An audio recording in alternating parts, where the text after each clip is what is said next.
Yayo, vous êtes les bienvenus à la chaîne YouTube École de Sagesse. Je m'appelle Loza, je suis originaire du Cameroun. La signification de mon prénom est Pierre Précieuse. Je présente l'émission Les élites africaines. Cette émission a pour but premièrement de rendre visibles les élites africaines résidant aussi bien en Afrique qu'à l'étranger et deuxièmement à renforcer la confiance en soi du peuple noir. C'est une méthode didactique pour contrecarrer l'un des objectifs du colonialisme qui consiste à faire croire aux peuples colonisés qu'ils ne sont ni civilisés, ni intelligents, etc. Le peuple noir doit connaître et révaloriser ses propres génies qui ont révolutionné le monde avec leurs idées et leurs œuvres. Ces élites africaines sont les modèles et la fierté du peuple noir. Cette émission est un miroir qui reflète une partie de la vraie histoire du peuple noir, à savoir la vie des élites africaines que le colonialisme cache. Aujourd'hui je vais présenter l'élite afro-américaine Granville Taylor Woods. Il était né le 23 avril 1856 à Ohio aux États-Unis. Il avait fréquenté seulement jusqu'à l'âge de 10 ans. Après cela, il avait appris pendant des années le métier auprès des machinistes, des forgerons et suivi aussi des cours du soir. Ensuite il avait travaillé pour les chemins de fer de l'Ouest. Son intérêt pour l'électricité naquit à cette période et cela le motiva à continuer ses études. Il créa en 1880 son entreprise d'ingénierie électrique après la guerre civile d'Amérique. Il avait réalisé et breveté plus de 60 inventions. Grâce à certaines de ces inventions, la sécurité des trains et des tramways avait connu des améliorations. Il avait par exemple inventé le télégraphe ferroviaire multiplex synchrone. De nos jours nous savons que les cuisinières électroniques fonctionnent selon le principe de l'induction, l'invention de Granville également. Voici une description du fonctionnement de cet appareil. Je cite, « Un grand aimant alimenté par batterie était placé sous le train, relié à un télégraphe ou à un téléphone dans la cabine du conducteur. Une fois allumé, l'ensemble dégageait une force magnétique similaire, mais opposée. Cela permettait d'envoyer des messages vers, ou depuis un train en mouvement dans toutes les directions. Les conducteurs et les régulateurs de train pouvaient envoyer du télégraphe, ou grâce à un récepteur téléphonique, avoir des conversations en synchrone, et pouvaient afficher la position d'un train en mouvement sur son tableau d'affichage. » Fin de citation. Il avait aussi inventé des appareils de divertissement, des appareils de conduite électrique, un système de freinage automatique des trains, un frein automatique utilisable depuis l'intérieur de chaque wagon, et un frein utilisable depuis les rails. Granville était confronté au racisme même dans le domaine professionnel. Par exemple, on lui refusait du travail à cause de la couleur noire de sa peau, ou bien les banques lui refusaient des crédits pour réaliser ses inventions, ou bien les blancs lui voulaient ses travaux d'invention, etc.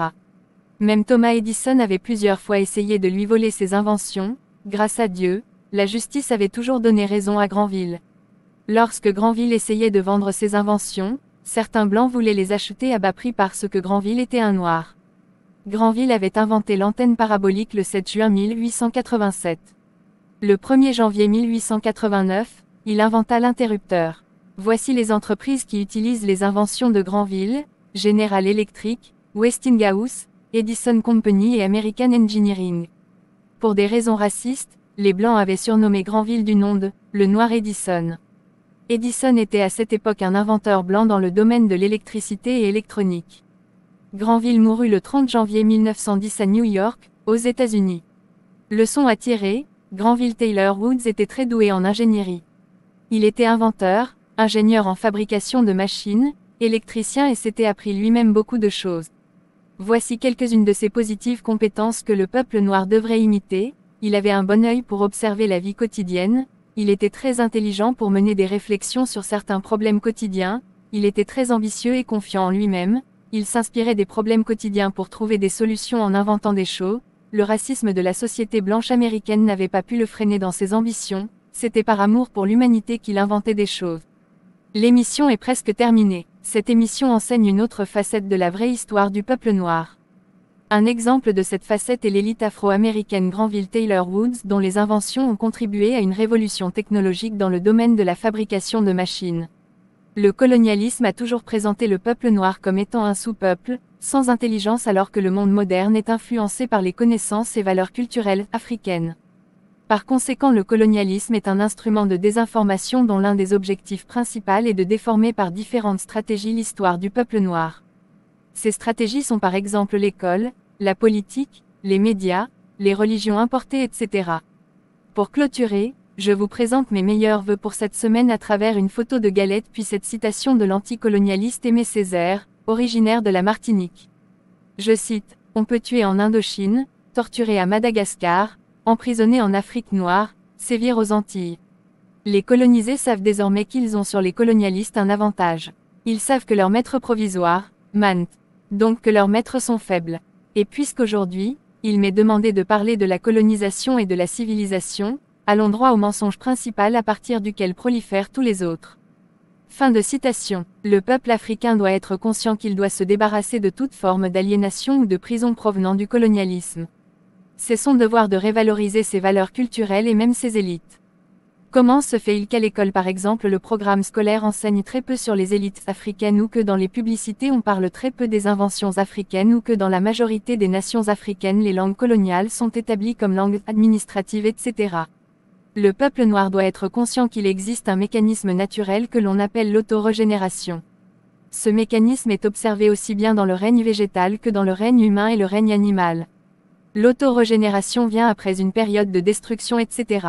Symboliquement le colonialisme et toutes ses pratiques sont à considérer comme la destruction, l'impureté, la plaie etc. Pendant que toutes les formes de lutte du peuple noir pour se débarrasser du colonialisme et de ses pratiques symbolisent le mécanisme d'autorégénération. Ainsi c'est un devoir et un droit naturel du peuple noir de se débarrasser de toutes les pratiques destructives du colonialisme. Alors le peuple noir ne doit pas cesser de se révolter contre toutes les pratiques destructives ou coloniales des nations impérialistes. Dans le règne végétal, lorsque par exemple un feu de brousse brûle une forêt, une grande partie de la végétation est détruite. Quelque temps plus tard la forêt se régénère elle-même par le fait que de nouvelles plantes poussent et la forêt réapparaît. Dans cet exemple le feu de brousse symbolise la destruction et la repousse de la végétation symbolise l'autorégénération. Dans le règne animal, par exemple beaucoup d'animaux ont leur méthode pour faire la toilette et se débarrasser des parasites qui sont sur leur corps. Ici par exemple les saletés et les parasites représentent l'impureté, puis la toilette et l'élimination des parasites symbolisent l'autorégénération. Dans le règne humain, lorsqu'une partie du corps est blessée, le corps humain a ses propres méthodes pour cicatriser la plaie et lutter contre les infections. Dans ce cas la blessure du corps humain et les bactéries symbolisent la plaie, puis le mécanisme de cicatrisation et de lutte contre les infections représente l'autorégénération. Le mécanisme d'autorégénération se renouvelle autant de fois que l'équilibre du règne végétal, ou animal, ou humain est menacé. De plus c'est un mécanisme qui s'opère par réflexe et non sur ordre de qui que ce soit. Ce qui veut dire que le peuple noir doit être attentif à tout ce qui se passe autour de lui, pour agir par réflexe contre toutes les formes de colonialisme qui perturberaient son équilibre, son bien-être.